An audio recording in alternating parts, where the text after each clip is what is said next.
Uy, ayan, what is up mga kapitbahay? Welcome back dito sa channel natin. Okay, ayun mga kapitbahay, for today's video, meron isang katanungan or maraming katanungan ng mga tropa nating IT about dito sa di ba? Mga ano kasi to, mga estudyante, mga fresh graduate.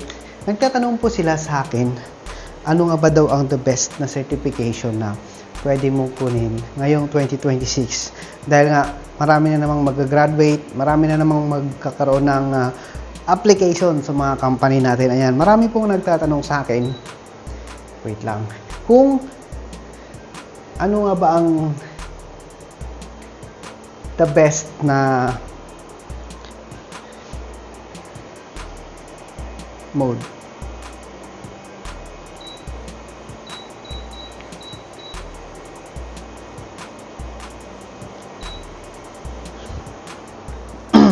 Ano nga ba daw ang best na certification na pwede mo makuha ngayong 2026?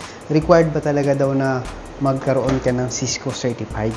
Okay? So, ganito yun mga kapitbahay. Ito mga kapitbahay, no? Ito, based lang to sa experience ko at saka based lang to doon sa mga na-encounter ko na, no? And then, based doon sa mga napagtrabahuhan ko na. Ayan. Sa pangkalahatan, siyempre, iba pa rin talaga kapag CCNA ka or CCNP ka kasi advanced knowledge po yun. Pag sinabi natin CCNA, Network Associate, medyo mid lang pero marami ka pa rin talaga mas advanced na alam kaysa sa doon sa walang certification. Okay? So, ang sinasabi nila, every year ba dapat kailangan i-require na i-renew natin yung CCNA or CCNP natin. Okay, pagdating po kasi sa akin, no, pagdating po sa experience ko, pagdating po sa paniniwala ko, kasi once na nag-CCNA, CCNP ka na, automatic, siyempre familiar ka na sa lahat ng command ng Cisco. Familiar ka sa lahat ng command ng mga, or sa mga networking protocols, networking process, networking fundamentals, matik po yun. Kasi, doon sa mga iba kong tropa na ina-advise ko, bakit kailangan mo pa mag-renew kung familiar ka naman na? Mostly kasi ginagawa lang natin yun pagdating sa mga practical na IT, no? Ginagawa lang natin, kukuha tayo ng mga certificate or nagpapa-certified tayo para matuto tayo lalo. Pero not required na every expired ng license mo, kailangan mong i-renew. Okay? Meron kasing ibang company na tumatanggap kahit kunwari CCNA ka, expired na yung license mo, pero syempre, di ba, magaling ka na sa Cisco kasi, di ba, alam naman natin na kapag hands-on, iba talaga ang hands-on kaysa dun sa, di ba, fundamentals or aral-aral lang, di ba? Iba talaga hands-on. Ayan, nagtatanong pa po sila sa akin kung sa lahat ba ng company is required si Cisco CCNA. Okay? Sa ibang company, required na mayroon kang mga Cisco kapag ang company is hawak nila is mga Cisco switches, Cisco certified, or Cisco routers talaga ang gamit nila.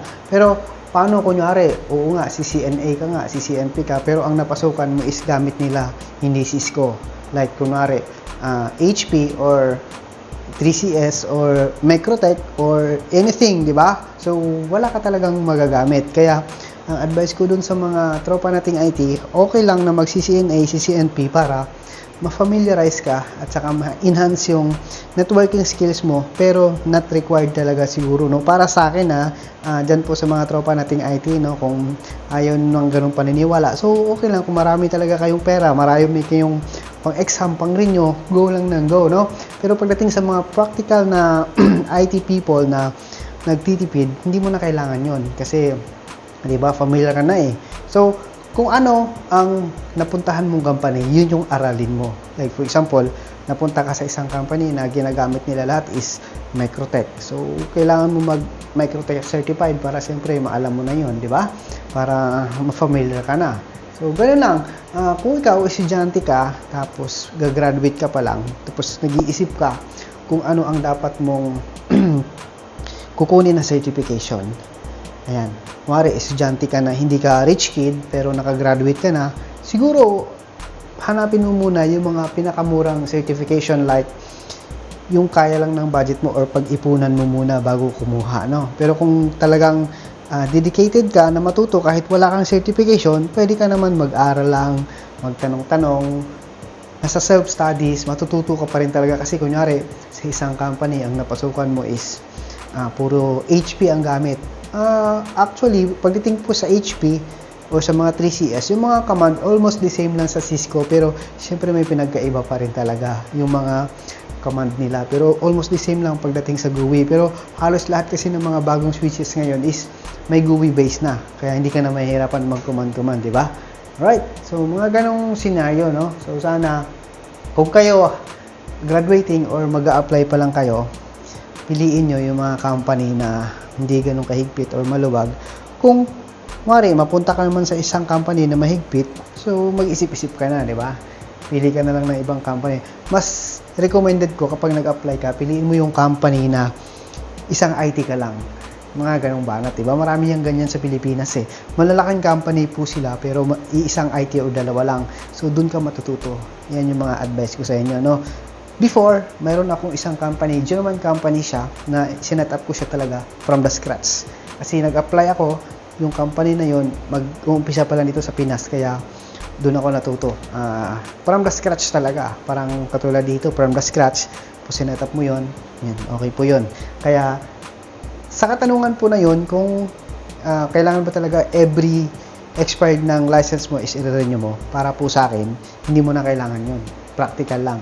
Kasi, syempre, alam mo na lahat. Once na nakapag-CCNP ka na o CCNA, matik yun, alam mo na lahat. Kaya, basic na lang sa'yo yun. Kaya, hindi mo na kailangan.